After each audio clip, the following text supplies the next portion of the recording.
Escape from Mr. Lemoncello's library, chapter 53. Back in the art and artifacts room, Kyle felt confident they were pretty close to figuring out, well, whatever it was they were supposed to figure out. How it would help them escape from the library was still anybody's guess. It's 10:44, said Akemi. The last clue should pop up on the Wonder Dome in 16 minutes. Okay, you guys, said Kyle, spread out. We need a new rhyme for Andy. This model of the bank building came in handy, added Miguel. The Dandy Bandits, shouted Akemi, once again studying the display of hats. Yes, said Haley, pulling off her shoe so she could show everybody her blue card.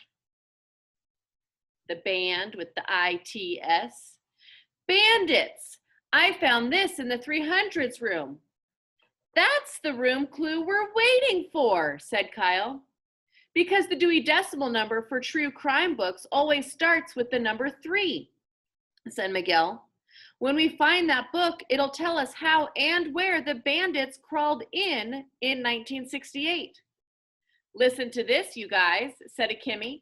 She read a placard in the display case. This plaid fedora from 1968 was worn by bank robber Leopold Loblolly, one of the notorious Dandy Bandits. Loblolly, Miguel shouted. The smell-o-vision clue, said Kyle. That's why everything kept smelling like pine trees. Loblolly was one of the pine trees in the answer Mr. Lemoncello gave you guys, said Haley. Whoop, whoop, whoop, said Mr. Lemoncello as Banana's shoes squeaking, he stepped into the room. Well done, Miss Daly and Miss Hughes. See, said Akemi, I was right the first time we came in here. I said dandy, and everybody else said, no, candy, Willy Wonka. Yes, it's all coming back to me, said Mr. Lemoncello. 1968. I was pondering an idea for a game at the old public library. And, said Kyle, you were so totally focused, you didn't hear the police sirens screaming past the library as they raced to the Gold Leaf Bank. The Blackbird was from Alexandriaville, said Sierra. The police siren wail was from that day. Miguel finished that thought. When the Dandy Bandits tried to crawl into the bank. My goodness, said Mr. Lemoncello. How could you kids know all that? From the game clues, said Kyle.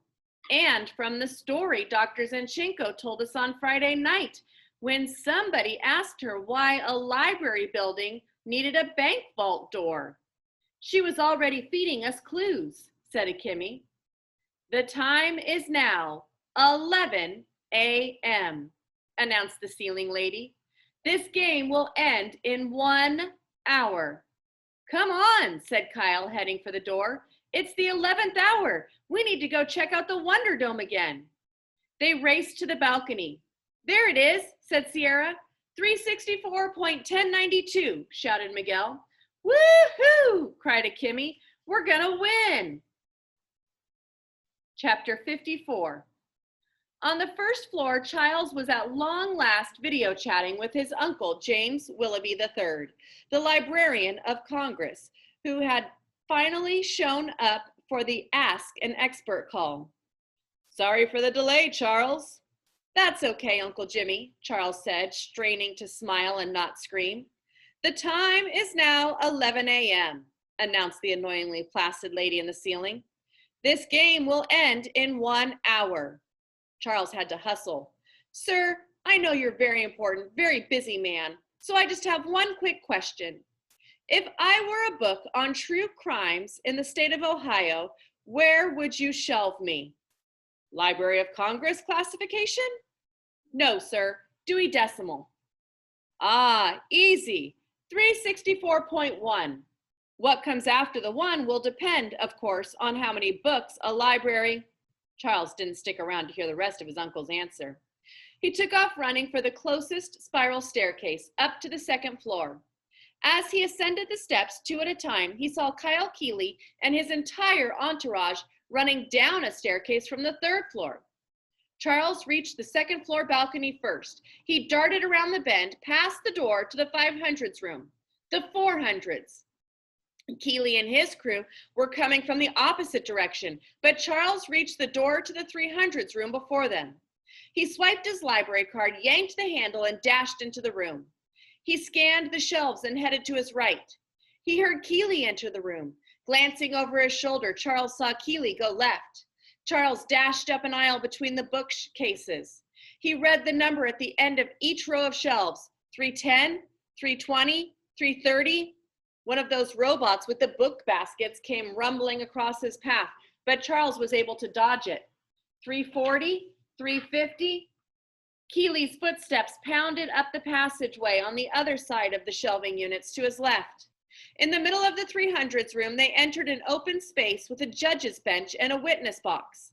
Charles was getting closer to the true crime section, but so was Kyle. Charles saw Keeley read something off his palm. He had the whole call number. It was time to change tactics. Charles hung back and let Keeley take the lead. Kyle rushed toward a bookcase. Charles sprinted after him. "Got it," Kyle shouted as he reached for a book on the shelf. But before he could completely pull it out, Charles grabbed hold of the book too. They both yanked it off the shelf.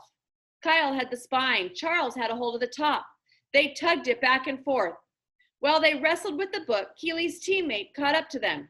"Careful, Kyle," cried Sierra Russell. "Don't hurt the book." Charles grinned.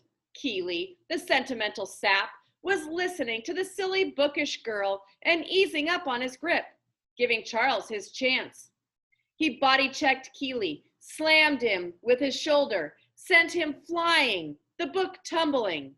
Charles snatched it off the floor. He had the book. He quickly flipped through the table of contents, saw chapter 11 was about a robbery at the Gold Leaf Bank in Alexandriaville. He knew he'd won the game. Charles used his free hand to slap an L on his forehead. "Loser," he sneered at Keeley. A tiger roared, a whistle blew, and Mr. Lemoncello entered the room accompanied by Clarence, Clement, and what looked like a rare Bengal tire. "Mr. Chiltington?" Charles smiled. He knew Mr. Lemoncello was about to congratulate him for defying the odds and winning the game. He had single-handedly defeated Kyle Keeley's entire team. "Yes, sir, Mr. Lemoncello?" "Do you remember Dr. Zinchenko's #1 rule?" "You bet, sir. No food or drink except in the Book Nook Cafe."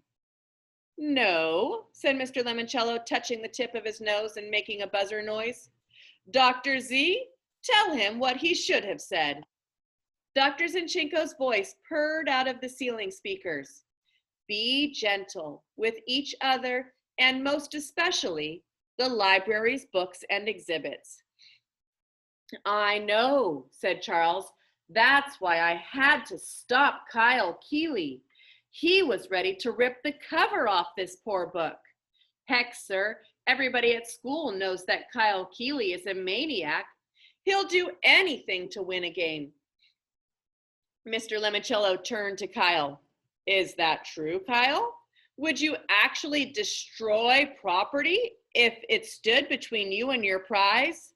Well, sir," Kyle was stammering. The fool didn't know how to lie.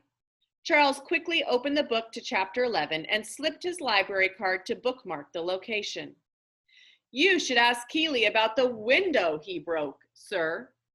Mr. Lemoncello turned to face Charles again. "The window?" "Yes, sir. The whole school heard about it. See, Kyle Keeley and his 2 brothers were playing some sort of wild scavenger hunt game and—" Mr. Lemoncello pointed at the book. "That's clever. You use your library card as a bookmark?" "Yes, sir, I sure do," said Charles, turning on the charm. "Of course, I can't take full credit for such a clever idea. On Friday night, I saw Sierra Russell doing it and—" "You told Andrew Peckelman to borrow her card." Charles blinked several times. I beg your pardon? You broke Dr. Zinchenko's #1 rule. You are not gentle with your teammate, Andrew. In fact, you bullied him into stealing Miss Russell's library card, which you knew she always used as a bookmark. No, sir, I did not. Yes, Charles, you did. Mr. Lemoncello touched his right ear. In fact, Dr. Zinchenko has spent the past 5 hours combing through security tapes, and guess what she just found? Charles heard his own voice ringing out of the ceiling speakers. Have you noticed what Sierra Russell uses for a bookmark? No. That was Andrew, said Mr. Lemoncello. This is you again. Her library card, which, of course, doubles as a key card for meeting room B. Find a way to borrow it. You told Andrew to steal Sierra's library card. How could you record that? Said Charles. I was whispering. And I have very good microphones. You're done, Charles. Dr. Zinchenko, tell our departing guest what he has just won. Absolutely nothing, said the voice of the Russian librarian. But please, Mr. L., tell Charles the correct answer to the final pictogram.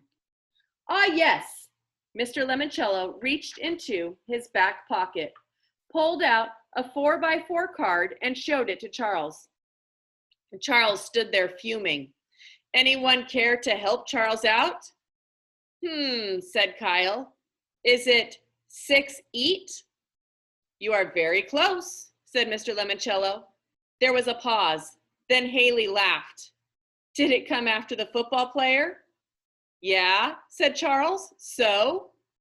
Andrew was right all along, said Haley. The football player clue wasn't past. It was 19. Mr. Lemoncello shifted into his game show voice. So, Haley Daly, would you care to solve the puzzle? Sure. You can walk out the way bandits crawled in 1968. I don't get it, said Charles. 1968, said Akimi. You know, 1968. Ah, yes, said Mr. Lemoncello. The year from the mixed up files of Mrs. Basil E. Frank, the year from the mixed up files of Mrs. Basil E. Frankweiler won the Newbery Medal for Excellence in Children's Literature. Another clue you completely missed, Charles. Wow, said Miguel, and I thought Chiltingtons never lose. There's a first time for everything, said Mr. Lemoncello. Clarence, Clement, kindly escort young Mr. Chiltington from the building. Bye-bye, said Akimi. There goes this game's biggest loser.